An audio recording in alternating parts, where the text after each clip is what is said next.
I thank Ms. McCain for her briefing. I now give the floor to His Excellency Mr. Hassan Sheikh Mahmoud, President of the Federal Republic of Somalia. Your Highness, thank you very much. At the outset, let me take this opportunity to congratulate you, Mr. President, on the assumption of the presidency of the UN Security Council for the month of June. I also want to thank the briefers, the SRSG, the SCC, and the Executive Director of WFB for the wide explanation of the issues of Somalia and the situation, the current situation of Somalia.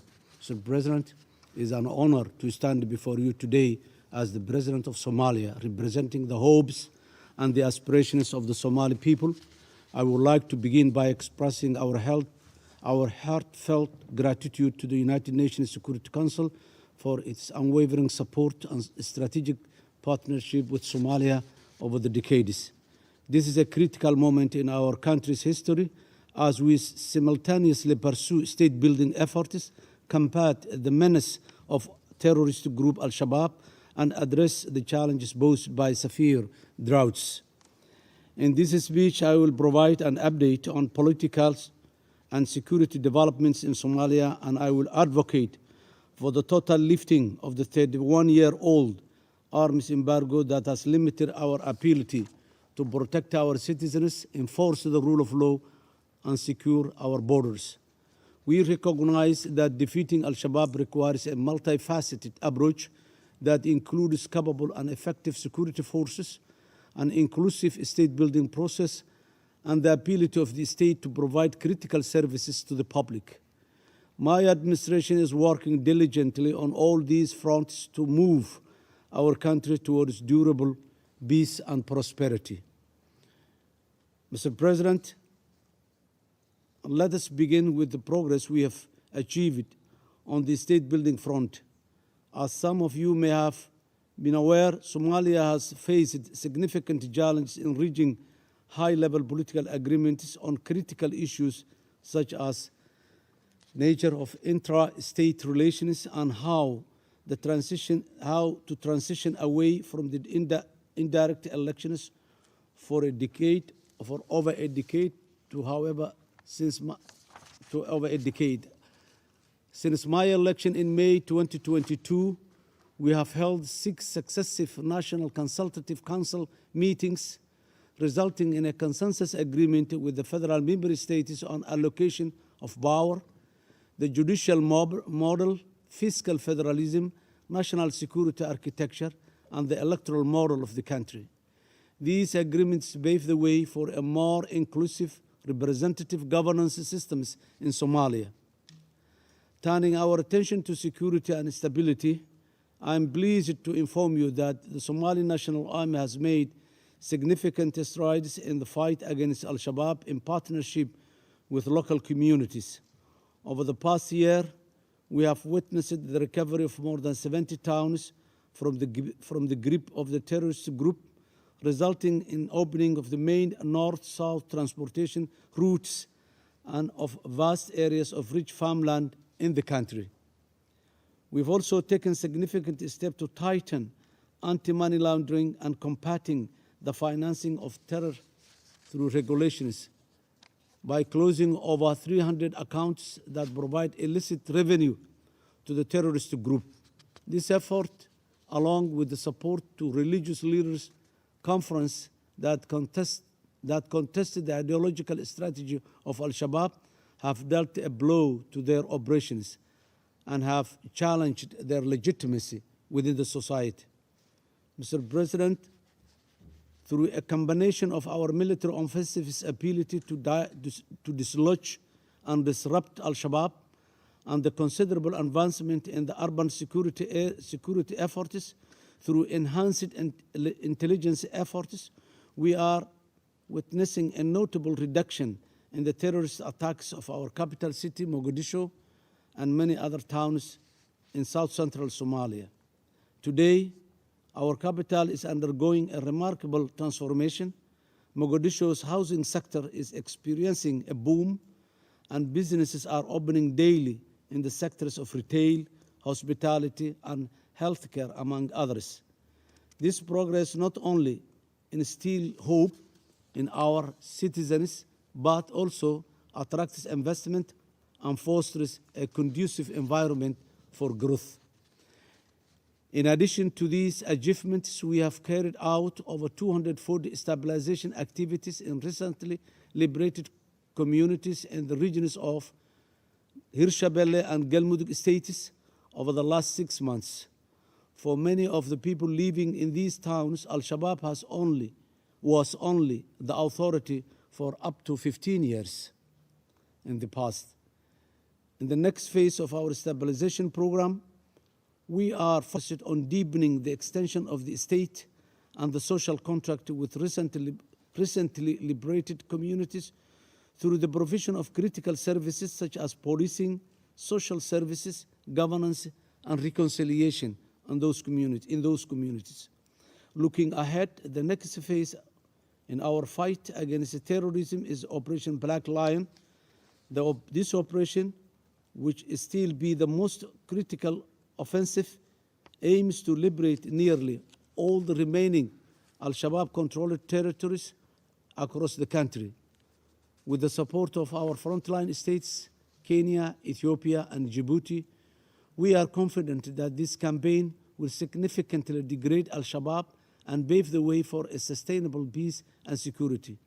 Although we have encountered slight setback due to the rainfall and force generation requirements, operations planning is well underway. A team of multinational planning and operational experts have been deployed to Joint Coordination Command post in Mogadishu. This operation holds immense significance in our quest for lasting peace and security. In addition, we'll have teams actively monitoring the civilian protection component in the upcoming military operation. This demonstrates our commitment to minimize civilians' harm and uphold human rights throughout the offensive. The resilience of our success against Al-Shabaab is evident that the enemy has not taken back an inch of we have recovered from them in the last 10 months. Mr. President, simultaneously with the planning of the current and future operations, we are also working towards the full withdrawal of Atmis forces from Somalia in line with the UN Security Council Resolution 2628 and 2670. The planning and implementation of the drawdown of Atmis forces is being executed in close coordination with a joint technical committee between Somalia and the mission, African Union mission in the country. Phase 1 of the drawdown is nearing completion, and the Somali National Army forces are assuming responsibility for forward operating bases while collapsing 3 others. Once phase 1 is completed, a joint assessment will be conducted to review the impact of the drawdown. The insights gained from the assessment will guide us through the phase 2, anticipated to commence in September. I would like to take this opportunity to express my heartfelt gratitude for the remarkable support Somalia has received from the African Union and AMISOM mission. The invaluable engagement of AMISOM in our nation has provided us the necessary room to make significant strides in our peace-building and state-building endeavors throughout the past 15 years. The sacrifices made by the courageous men and women from the troop-contributing countries shall forever be etched in our collective memory in Somalia. Mr. President, on the humanitarian side, we have been able to avert famine through our sustained partnership with the United Nations and the generous support from the United States and other donors. However, we remain committed to maintaining an effective and sustained response to ongoing drought, prioritizing the well-being of our people. I'm a strong advocate for genuine transition from traditional assistance to resilience-based investment. By investing agro-pastoral communities and addressing the effects of climate change, such as through water catchment systems, regenerative agricultural practices, and feeder roads, we can enable those communities to sustain themselves economically and ensure their long-term well-being. Allow me, Mr. President, to share an example of the impact of such investment can have. The completion of only 30-kilometer Mogadishu-Afgoye road has not only improved economic livelihoods for farmers of the area, but also made certain food staples more affordable for the residents of our capital, Mogadishu. Mr. President, on the economic front, we are nearing a significant milestone, achieving the heavily indebted poor country's epic completion point by the end of this year. Over the past decade, we have undertaken extensive macroeconomic and fiscal reform to position ourselves for the achievement. As we plan for the post-epic environment, we are focusing on policies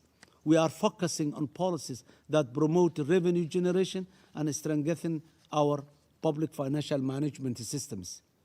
Furthermore, we recognize that our most valuable asset is our people. Therefore, we are committed to scaling up access to quality education and health services, especially for women and youth. As a former educator, I know how education can break the cycle of poverty. I grew up in a small rural community, and after my dad passed away, my mother struggled to ensure that I get an education. She was unable to read and write, and still she checked my homework regularly by seeing whether there were any red marks on the notes. Thanks to her determination, I want to own to the contribution to establishment of one of the premier educational institutions in our country. I want all Somali children to have such an opportunity in the future. To that end, my administration has already undertaken a massive teacher recruitment campaign that will bring 10,000 new teachers into the system in my mandate, with 20% of them being women. Already, 3,000 teachers have been recruited and undergoing a training at this moment. These teachers are dispersed throughout the country, allocated to federal member states' education system. Mr. President, however, despite these remarkable advancements, our journey towards peaceful and prosperous Somalia faces formidable obstacles. The prolonged arms embargo imposed on our nation since 1992, which is the longest arms embargo in the history of the United Nations. Let me state clearly that Somalia of 2023 is not Somalia of 1992, and Somalia deserves this to be considered. It's essential to highlight the challenges that the arms embargo measures and notification processes present for Somalia security forces. Acquiring the necessary lethal capability has become an arduous task, hindering their ability to effectively combat Al-Shabaab and provide lasting peace and stability in Somalia. Mr. President, and the distinguished delegates of the United Nations Security Council, this arms embargo is not contributing at any level to the interests of Somalia in the short term and in the long term. While we acknowledge the importance of international efforts to maintain peace and security, we believe it is crucial to reassess the situation in the light of the progress we've made towards establishing an effective weapons and ammunition management system, guided by the benchmarks proposed by the technical team from the Secretary General's office and reflected and endorsed in Resolution 2006 and 2662. Somalia's National Weapons and Ammunition Management WAM strategy has been effectively implemented through result-based action plans.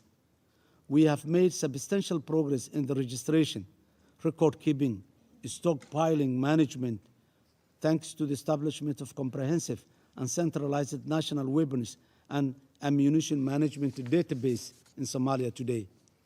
We've worked tirelessly to strengthen our legal and regulatory framework, including the introduction of a firearms bill to control the possession, manufacture, storage, and use of firearms in Somalia.